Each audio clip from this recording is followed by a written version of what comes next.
नमस्कार मित्रांनो, all the best या चॅनलमध्ये आपल्या सर्वांचं पुन्हा एकदा स्वागत आहे। मित्रांनो, राज्यातील सर्व शिक्षक कर्मचाऱ्यांसाठी आत्ताच्या क्षणाची अतिशय महत्त्वाची, सर्वात मोठी व अतिशय दिलासादायक अशी बातमी आहे। कारण की शिक्षक कर्मचाऱ्यांसंदर्भात शिक्षण विभागाकडून अतिशय महत्त्वाचा असा निर्णय घेण्यात आलेला आहे व याच्या अंमलबजावणी संदर्भात देखील पत्रक निघालेलं आहे। तर काय निर्णय आहे सविस्तर बघूयात। तत्पूर्वी आपल्याला ही माहिती आवडल्यास व्हिडिओला लाईक करा, तसेच नवनवीन अपडेट्ससाठी ऑल द बेस्ट या चॅनलला सबस्क्राईब नक्की करा। तर चला पाहूयात। प्रहार शिक्षक संघटनेच्या मागणीनुसार आंतरजिल्हा बदली या ऑनलाईन पद्धतीने राबवल्यामुळे आतापर्यंत जवळपास 15,000 शिक्षक हे स्वजिल्ह्यात बदलीने स्थिरावले आहेत।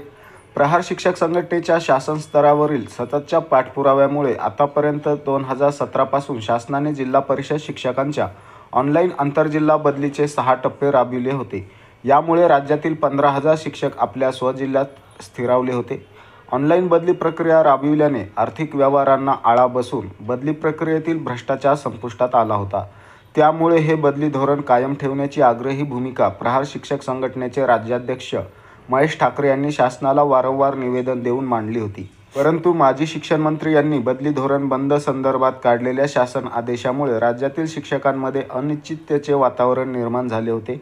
त्या संदर्भात शिक्षण मंत्री नामदार दादाजी भुसे तसेच ग्रामविकास मंत्री जयकुमार गोरे यांना निवेदन देऊन 7वा टप्पा राबविण्याची विनंती प्रहार शिक्षक संघटनेच्या माध्यमातून करण्यात आली होती। सदर निर्णयाची दखल घेत नुकताच ग्रामविकास विभागाने 28 फेब्रुवारी 2025 आदेश काढत आंतरजिल्हा बदली प्रक्रिया राबवण्याचा कार्यक्रम जाहीर केलेला आहे।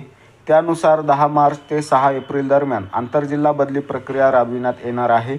या निर्णयाने राज्यातील जिल्हा परिषदमधील आंतरजिल्हा बदली प्रतीक्षेतील 8,000 शिक्षकांना आपल्या स्वजिल्ह्यात जाण्यासाठी न्याय मिळणार आहे। प्रहार शिक्षक संघटनेच्या सततच्या पाठपुराव्याला मोठे यश प्राप्त झाले असून यामुळे शिक्षकांमध्ये आनंदाचे वातावरण आहे। तर असा आहे कार्यक्रम। 10 मार्चपर्यंत शिक्षकांची माहिती पोर्टलवर अद्ययावत करणे, 11 ते 13 मार्च रिक्त पदांची माहिती पोर्टलवर नोंदवणे, 14 मार्च ते 20 मार्च ऑनलाईन अर्ज सादर करणे, 21 ते 25 अर्जांची पडताळणी करणे, 26 ते 27 मार्च न्यायालयीन प्रकरणी व विभागीय स्तरावरील अपील निकाली काढणे, 28 मार्च ते 6 एप्रिल प्रत्यक्ष बदली प्रक्रिया पूर्ण करणे।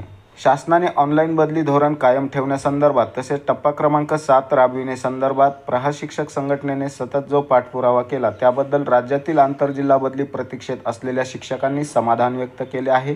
तर आंतरजिल्हा बदली प्रक्रियाकरिता राज्य राष्ट्राची मागणी, जिल्हा परिषद शिक्षकांच्या हेड टू हेड आंतरजिल्हा बदल्या व्हाव्या यासाठी शिक्षकांची राज्यस्तरीय बिंदू नामावली व्हावी याकरिता प्रहार शिक्षक संघटनेचा पाठपुरावा सुरू असून या संदर्भातील लवकरच न्याय मिळेल अशी अपेक्षा आहे। महेश ठाकरे, राज्याध्यक्ष प्रहार शिक्षक संघटना।